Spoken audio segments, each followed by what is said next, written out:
بسم اللہ الرحمن الرحیم۔ تو ویلکم کرتے ہیں اپنے channel YouTube voice TV plus پر۔ امید کرتے ہیں ہم سب بہن بھائی خیریت سے اور عافیت سے ہوں گے۔ آج ہم ایک بہترین موضوع پر بات کرنے والے ہیں، بیماری، علاج اور عیادت کی سنتے ہیں۔ نمبر 1، بیماری میں دوا اور علاج کرانا مسنون ہے۔ علاج کراتا رہے مگر یہ کہ علاج کرنا بھی سنت ہے، اور دوائی جو ہے وہ دوائی بھی کرتا رہے، دوائی کرنا بھی سنت ہے، مگر بیماری کی شفا میں نظر اللہ ہی پر رکھے کہ اللہ ہی نے مجھے شفا کامل دینی ہے۔ نمبر 2، کلونجی اور شہد کے ساتھ علاج کرنا بھی سنت ہے۔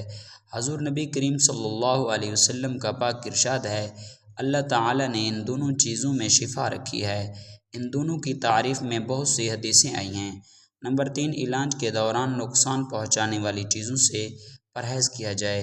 نمبر 4، اپنے بیمار بھائی کی عیادت کے لیے جانا سنت ہے۔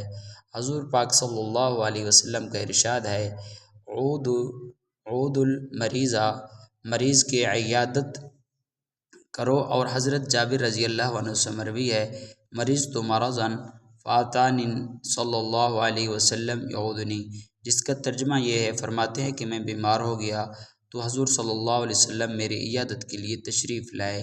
امید کرتے ہیں ہماری آج کی یہ اسلامک ویڈیو آپ کو اچھی لگی ہوگی۔ ویڈیو اچھی لگی ہے تو چینل کو کر دیں سبسکرائب، چینل پر نیا ہے تو فالو کر دیں۔ ملتے ہیں نیکسٹ ایک نیو ویڈیو کے ساتھ، تب تک دیجیے اجازت، اپنا بہت سارا خیال رکھیے گا۔ اللہ نگہبان۔